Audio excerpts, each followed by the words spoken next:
नमस्कार, मैं सुरेंद्र चौहान और आप देख रहे हैं संघर्ष जसपुर। बड़े दिनों के बाद आज आप सभी के बीच में आने का मौका मिला। कुछ कारण थी जिसके कारण मैं लगातार आप लोगों को संघर्ष जसपुर के माध्यम से न्यूज़ नहीं दे पा रहा था, और अब से लगातार संघर्ष जसपुर के माध्यम से आपको सारी अपडेट्स मिलते रहेंगे। अभी हमारे साथ सुनील खलखो जी हैं, जो भारत मुक्ति मोर्चा के प्रदेश अध्यक्ष हैं छत्तीसगढ़ के। उनसे हम बात करते हैं विभिन्न विषयों पे। सबसे पहले स्वागत है आपका। धन्यवाद जी। सर जी, अभी जो कुछ दिन की बातें हम देखें तो 25 दिसंबर की बात, या फिर उससे पहले धर्मांतरण विधेयक का चर्चा इस क्षेत्र में बड़े ज़ोरों से चला था पूरे छत्तीसगढ़ में, जिसका कई क्रिश्चियन समुदाय ने विरोध भी किया था और कई ने सपोर्ट भी किया था। और कई जगहों पे जो क्रिसमस मनाई गई तो उसमें भी तोड़ फोड़ इस तरीके से न्यूज़ आई, जैसे रायपुर के एक मॉल में आई, उसका इंटरनेशनल स्तर पे भी कुछ प्रभाव पड़ा। तो इस तरीके से घटनाएं लगातार हो रही है, इसको आप किस नज़रिए से देखते हैं? तो मैं इसमें केवल ये कहना चाहूँगा कि अभी वर्तमान समय में यानी क्रिसमस होने के 2 दिन पहले से लेकर के पूरे वो तक यानी लगभग 10 दिन तक आप अगर देखेंगे तो क्रिश्चियनों के विरोध में माहौल बनाए गए। और जैसे मैं भारत मुक्ति मोर्चा का प्रदेश अध्यक्ष हूँ, तो भारत मुक्ति मोर्चा के एक ऑफशूट विंग है राष्ट्रीय क्रिश्चियन मोर्चा। तो राष्ट्रीय क्रिश्चियन मोर्चा जो है वो पूरे देश भरे का यानी क्रिश्चियनों का एक संगठन है, सामाजिक संगठन। तो यानी यहाँ वहाँ पर जो घटनाएं घटित हुई उन सभी को यानी क्रिश्चियनों ने काउंट किया, तो यहाँ पर लगभग यानी 70-80 से ऊपर की जो घटनाएं हैं वो पूरे देश भर में घटनाएं घटित हुई हैं।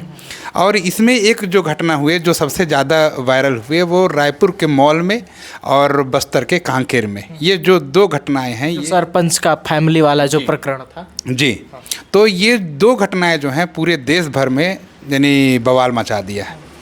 और इसको करने वाले जो लोग हैं वो बजरंग दल के लोग थे, ऐसा यानी वीडियो में हमने ऐसा बातें आई हुई। हाँ, बातें आई। और उसमें क्या है कि जैसे अभिसार शर्मा है, फिर उसके बाद रवीश कुमार हैं, और TCH एक चैनल है। तो ऐसे बहुत सारे चैनल में हमने देखा, और उन सभी चैनलों में ये सभी चीज़ें चल रही थी। जी, भिलाई टाइम्स जैसे चैनल भी लगातार उस गांव में जो सरपंच का माहौल बनाया गया, उसके घर को तोड़ दिया गया, ये सारी चीज़ें उसको लेकर के पूरे छत्तीसगढ़ में हमने देखा कि छत्तीसगढ़ बंद का भी आह्वान किया गया था। लेकिन कुनकुरी की अगर हम बात करें तो छत्तीसगढ़ बंद का प्रभाव कुनकुरी में भी नहीं दिखा, कुनकुरी में जो है दिखा नहीं। तो मैं आपसे ये मैं जानना चाहूँगा कि एशिया का सेकंड लार्जेस्ट चर्च कुनकुरी में होने के कारण जो है इस जगह पे कुनकुरी में उसका प्रभाव नहीं दिखा, या फिर एक कारण था क्रिसमस बाजार जिसके कारण कुनकुरी में जो है छत्तीसगढ़ बंद का प्रभाव नहीं दिखा? आप इसको किस दृष्टिकोण से देखते हैं? तो 1-2 साल पहले की जो घटना यहाँ पर सामने आई, तो 1-2 साल पहले क्या है, जब क्रिश्चियनों के विरोध में जब माहौल यहाँ पर तैयार किए गए थे जसपुर में, तो क्रिश्चियनों ने अपना खरीद बिक्री बंद कर दिया था। तो यहाँ के जितने भी व्यापारी वर्ग हैं उनको बहुत ज़्यादा नुकसान उठाना पड़ा था। तो कहीं इस बार अगर हम लोग ये माहौल बनाएंगे तो व्यापारी वर्ग को इस बार भी नुकसान उठाने का नौबत आ सकता है। तो यहाँ पर यानी जिन्होंने वहाँ पर ये हमले करवाए, जिनके द्वारा प्रोपोगेट किया गया था, वे लोग आह्वान तो किए छत्तीसगढ़ बंद का, लेकिन वो जो बंद है वो सफल नहीं रहा। तो क्या हम माने कि इस क्षेत्र के जो व्यापारी वर्ग है और क्रिश्चियन समुदाय है उनके बीच में बढ़िया सामंजस्यता तालमेल होगी, जिसके कारण मतलब सहयोग उनको मिला क्रिसमस बाजार के तौर पे, है ना? इसमें मैं बताना चाहूँगा कि ये जो जसपुर एरिया है ये अनुसूचित क्षेत्र एरिया है, यानी शेड्यूल एरिया इसको बोलते हैं। तो इस शेड्यूल एरिया में सबसे ज़्यादा यानी आदिवासी भी हैं और क्रिश्चियन भी हैं और हिंदू भी हैं। तीनों में यहाँ पर आपस में क्या है, सामंजस्य है, और इस सामंजस्य को ये लोग नहीं तोड़ पाए। इसी के कारण यानी मैं आपको बताना चाहूँगा, क्रिश्चियनों के पास में बहुत ज़्यादा दुकानदारी तो है नहीं, आदिवासियों के पास भी बहुत ज़्यादा दुकानदारी नहीं है, लेकिन सबसे ज़्यादा जो दुकानदारी है वो ये अपर कास्ट के पास में है। और ये अपर कास्ट लोग यहाँ पर यानी कोई भी त्यौहार हो, यानी चाहे हिंदुओं के त्यौहार हो, चाहे क्रिश्चियनों के त्यौहार हो, चाहे मुस्लिमों के त्यौहार हो, सारा जो व्यापार है वो अपर कास्ट ही यहाँ पर करता है। तो अपर कास्ट के लोग जब आपस में मिलजुल करके रहेंगे तभी ये बिजनेस किया जा सकता है। लेकिन अगर यहाँ पर अगर भेदभाव कर दिया जाए, यहाँ पर यहाँ की जो स्थिति है, आबो हवा है, इसमें अगर हम लोग जहर घोलने का काम करेंगे तो वो बिजनेस यहाँ पर नहीं हो सकता है। जो ऐसे खबर आ रही है कि जिन्होंने मॉल में तोड़ फोड़ किया और उनके ऊपर एफआईआर हुई और उनको ज़मानत भी मिल गई है, संभवतः उन्हें ज़मानत भी मिल गई है, और उनका जब ज़मानत हुआ तो फिर फूल माला के साथ में उनका स्वागत किया गया। ये तो उनकी व्यक्तिगत अधिकार है, वो जो भी करें, जैसे भी करें। लेकिन इसको अगर हम देखें तो कि ये सिलसिला आपको क्या लगता है आगे चल कर के पूरे छत्तीसगढ़ में तेज़ी लाएगी? क्योंकि शासन भी कह रहे हैं कि धर्मांतरण विधेयक के पक्ष में शासन भी है और एक जन समूह जो है मांग कर रहा है धर्मांतरण विधेयक, विरोध विधेयक का, है ना? तो आपको क्या लगता है, क्या लागू हो पाएगा छत्तीसगढ़ में? तो सबसे पहले तो मैं ये बताना चाहूँगा कि हमारे छत्तीसगढ़ जो अविभाजित मध्य प्रदेश था, मध्य प्रदेश में यानी धर्मांतरण विधेयक लागू हुआ था 1968 में। वही विधेयक यहाँ पर छत्तीसगढ़ में एज इट इज़ लागू कर दिया गया। तो यानी धर्मांतरण को रोकने के लिए यहाँ पर पहले से ही धर्मांतरण विधेयक लागू है। तो कौन से विधेयक की लोग बात कर रहे हैं? ये पहली चीज़ें हैं। आपने जो बोला मध्य प्रदेश सरकार में ने जो धर्मांतरण विधेयक लागू किया था, उसमें लिखा हुआ है कि जो धर्मांतरण करेंगे, है ना, अन्य धर्मों में जो धर्मांतरण करेंगे, मूल धर्म से अन्य धर्म में जो धर्मांतरण करेंगे, उनके ऊपर ये धर्मांतरण विधेयक कानून लागू होगा, है ना, ये कहा गया था। तो वो मूल धर्म की परिभाषा उसमें क्या है? तो मैं यहाँ पर बताना चाहूँगा, जैसे मैं एक आदिवासी हूँ, है ना, और मैं आदिवासी हूँ, मेरे दादाजी यहाँ पर हज़ारों सालों से यहाँ पर रहे हैं। तो हमारा जो यानी मेरे जो दादाजी थे, मेरे को कभी भी किसी यानी मूर्ति पूजा को उन्होंने नहीं बताया। उन्होंने प्राकृतिक जगह यानी जिसको हम लोग सरना बोलते हैं, सरना एक ऐसा जगह है जहाँ पर हम लोग जा कर के अपने दुख तकलीफ़ को, अपने पुरखों को हम लोग सुनाते हैं। तो ऐसे जगह पर जब हम लोग जाते थे, मेरे दादाजी खुद मेरे को लेके जाते थे, तो उन्होंने कभी भी हम लोगों को किसी मूर्ति को, किसी वो को नहीं दिखाया, है ना। तो हम लोग जो हैं, हम लोगों का कौन सा देवता है हम लोग तो कभी देखे नहीं, और ना ही हम लोगों का कोई मूर्ति में वो दिखाई देता है। तो हमारे जो आदिवासी लोग हैं, वो लोग किसी प्राकृतिक जगह पर ही वो लोग जा करके अपने पुरखों को याद करते हैं, है ना। नहीं सर, जो धर्मांतरण विधेयक में मूल धर्म से जो अन्य धर्मों में जाएंगे उनके ऊपर धर्मांतरण कानून लागू होगा, लेकिन ये भी बोला जाता है कि आदिवासियों की कोई धर्म नहीं होती। तो जो कानून है जो कह रहा है कि मूल धर्म से जो अन्य धर्म में जाएंगे उनके ऊपर लागू होगा, तो सवाल ये आती है क्या वो धर्मांतरण विधेयक कानून आदिवासियों के ऊपर लागू होती है? हाँ, इसी को मैं बताना चाह रहा था कि आदिवासियों का आप अगर देखेंगे, आदिवासियों को 1951 तक अलग धर्म कोड दिया गया था, है ना। तो वहाँ तक आदिवासियों को आदिवासी धर्म कॉलम के रूप में यानी एबोरिजिनल, एनिमिस्ट, ऐसा उनको अलग पहचान दिया गया था। लेकिन आज़ाद भारत में आदिवासियों को कोई भी कॉलम नहीं दिया गया। और अगर यहाँ पर धर्म का कॉलम ही आदिवासी के पास नहीं रहेगा तो जाएगा कहाँ? और उस समय के जो लोग सर्वे करते थे, जो लोग जनगणना करते थे, तो उनको किसी न किसी कॉलम में तो डालना ही होगा। तो आदिवासी लोग जो पहले यानी आदिवासियत में उन लोगों को गिना जाता था, लेकिन वहाँ पर जब गिनती नहीं होगी तो कहाँ जाएंगे? तो वहाँ पर 1951 के बाद में जो आदिवासी लोग हैं वे लोग धर्म विहीन हो गए, उनका कोई भी धर्म नहीं है। तो अभी वर्तमान समय में जो आदिवासी लोग हैं वे लोग ही अन्य धर्मों में दिखाई दे रहे हैं। क्या लगता है छत्तीसगढ़ में कि जो दशा होगी धर्मांतरण को लेके, जो क्रिश्चियन कम्युनिटी है उनमें डर का माहौल दिख रहा है? जिस तरीके से इस बार छत्तीसगढ़ बंद का आह्वान किया था, क्योंकि हो सकता है कुनकुरी में उसका प्रभाव नहीं दिखा, लेकिन राज्य के कई क्षेत्रों में उसका प्रभाव दिखा। अंबिकापुर जैसे बड़े सिटी में, शहर में सारे दुकान बंद करवाए गए। तो क्या लगता है आगे चल करके जो क्रिश्चियन समुदाय है उनकी परिस्थिति इस छत्तीसगढ़ में कैसे निर्मित होने वाली आपको? तो अगर हम लोग यहाँ पर देखेंगे तो अगर किसी बात को हम लोग बार बार बोलते हैं तो कालांतर में वो सही साबित हो जाता है ना। एक ही चीज़ को अगर हम लोग बार बार बोलते हैं तो लोग उसको सही मानना शुरू कर देते हैं। तो वैसे ही यहाँ पर यानी किसी चीज़ को जो विरोधी लोग हैं उन लोग बार बार उसका प्रोपोगेट करेंगे तो एक दिन जो पब्लिक क्या है कि उसको वो मान लेगी कि सही ये हो सकता है।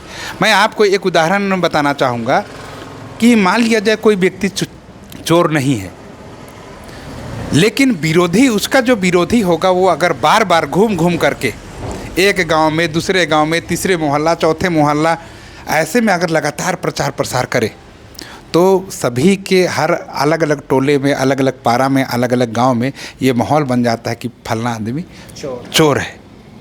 उसके बाद में सारे लोगों का जब यानी दृष्टिकोण बन जाता है कि अमुक व्यक्ति चोर है तो उसको चोर की नज़र से ही देखा जाता है।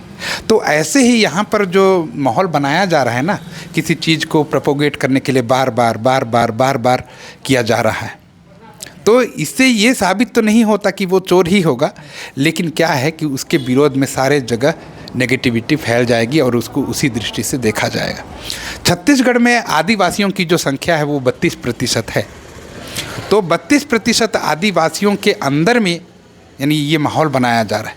वास्तव जो चीज़ है मैं आपको बताना चाहूँगा कि आदिवासी लोग अगर यानी अन्य लड़ाई में भिड़ जाते हैं तो उनका जो मुख्य मुद्दा है वो वहाँ पर दब जाता है।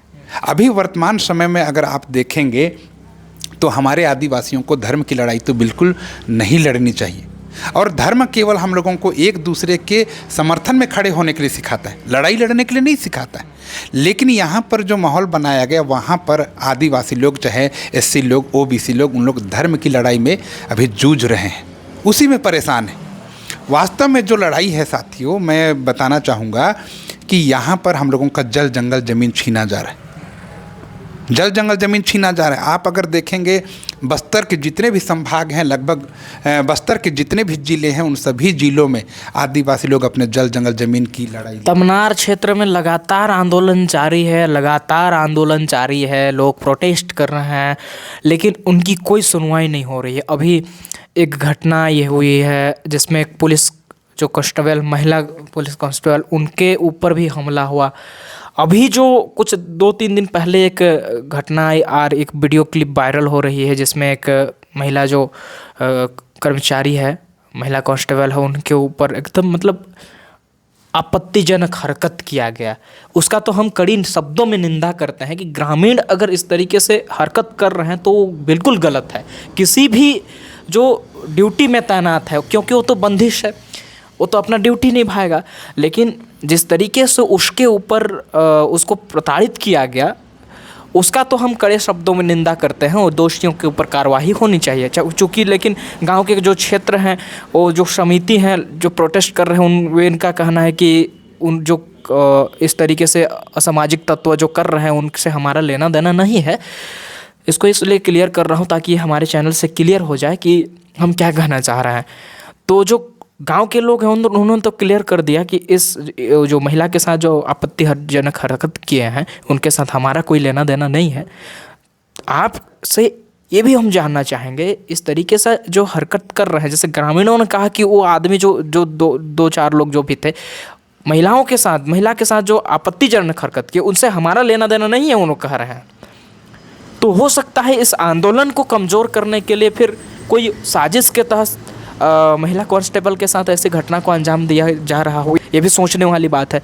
लेकिन बात यह है कि लंबे समय से तमनार क्षेत्र में जो विरोध किया जा रहा है उसके बाद भी कोई सुनवाई नहीं हो रहा है।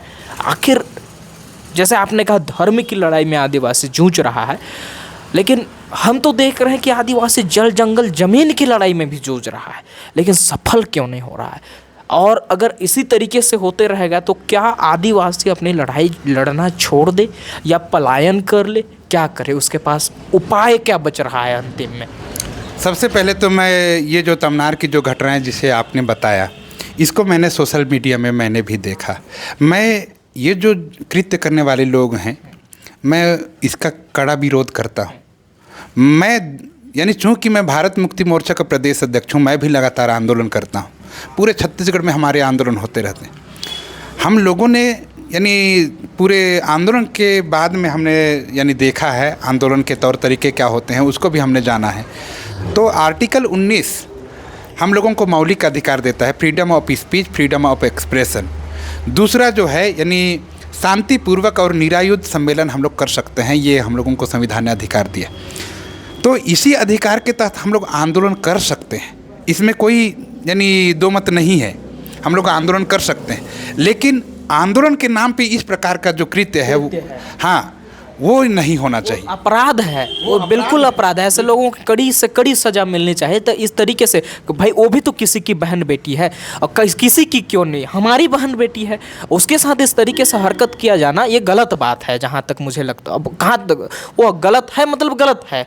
लेकिन जो आंदोलन की अगर हम बात करें तो क्या तमनार क्षेत्र का आंदोलन आपको लगता है सफल हो पाएगा?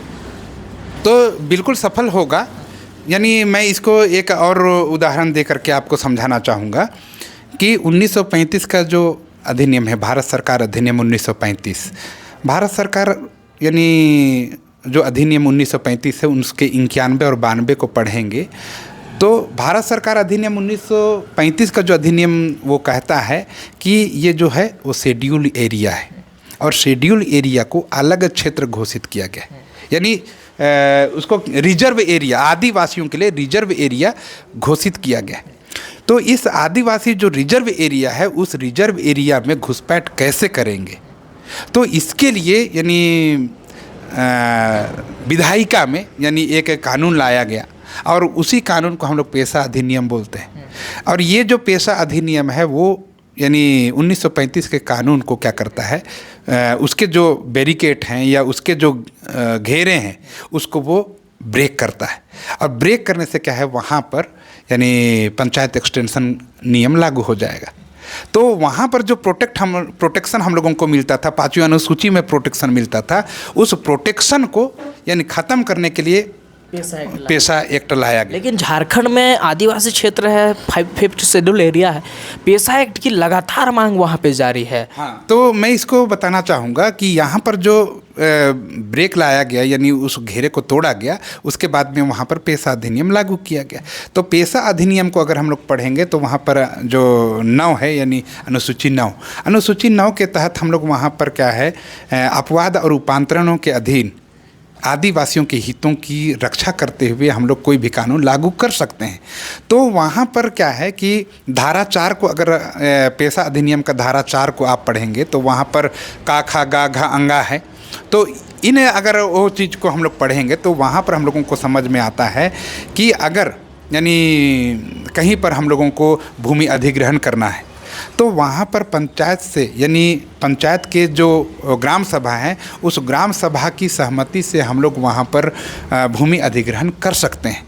लेकिन यहाँ पर यानी देखा जा रहा है कि यानी जो ग्राम सभा होनी चाहिए, पारंपरिक ग्राम सभा, वो पारंपरिक ग्राम सभा नहीं होती है। यानी पंचायत में कलेक्टर के पास से, एसडीएम के पास से, तहसीलदार के पास से यानी एक लेटर आता है, और उस लेटर को हमारे पंचायत के जो सरपंच हैं वो पढ़ते हैं। पढ़ने के बाद में उनको लगता है कि नहीं, हम लोगों को अगर यानी एसडीएम का लेटर का अगर हम लोग जवाब नहीं दिए, हम लोग पंचायत प्रस्ताव नहीं दिए, तो हम लोगों का जो सरपंची है वो ख़त्म हो जाए। इसलिए आनन फानन में जो कार्यवाही पंजी होती है उसमें एक साइड में पंचों का नाम लिख दिया जाता है, फिर विषय लिखे जाते हैं, फिर कार्यवाही लिखा जाता है। हस्ताक्षर में अगर आप देखेंगे, अगर 21 अगर पंच हैं तो 1 से लेकर के 21 ऐसा उधर जिधर साइन करते हैं ना, जिधर हस्ताक्षर होना है तो वहाँ पर 1 से लेकर के 21 ऐसा लिख दिया जाता है, और नीचे में यानी सचिव का और सरपंच का साइन कर दिया जाता है। तो इससे क्या होता है कि जो जनता है वहाँ पर एक्चुअली में जो वहाँ पर निवासरत है, उस जनता से तो नहीं पूछा गया है ना, जो ज़मीन का मालिक है उससे तो नहीं पूछा गया, वो सरपंच से पूछा गया। तो सरपंच सभी के ज़मीन का मालिक थोड़ी है। तो यहीं पर विवाद यहाँ पर निर्मित हो रही हैं। तो इसीलिए क्या है कि पंचायत एक्सटेंशन अगर कानून को हम लोग अगर यानी एक्सटेंड करना चाहते हैं, विस्तार करना चाहते हैं, तो वहाँ पर पब्लिक के अधिकार को भी वहाँ पर जानना और समझना ज़रूरी है। क्योंकि ज़मीन पब्लिक का है, सरपंच का नहीं है। सरपंच का अपना ज़मीन है, सरपंच अपने ज़मीन का मालिक होता है, पब्लिक के ज़मीन का मालिक नहीं होता है। तो यहाँ पर क्या है कि अगर हम लोगों को किसी की भूमि का अधिग्रहण करना है और वहाँ पर विकास करना है, तो संबंधित जो भूमि का मालिक है उस भूमि के मालिक को भी पूछना ज़रूरी है। ये चीज़ सरकार नहीं कर रही है। इसीलिए अगर आप देखेंगे तो चाहे रायगढ़ क्षेत्र हो, चाहे सरगुजा का कोई भी ज़िला हो, आप देखेंगे इधर बलरामपुर में भी आंदोलन चल रहे हैं, अंबिकापुर के मैनपाट में भी आंदोलन चल रहे हैं, जसपुर में भी आंदोलन चल रहे हैं, उधर देखेंगे सूरजपुर में भी आंदोलन चल रहे हैं, और उधर बस्तर के आप सभी के सभी ज़िलों में आंदोलन चल रहे हैं।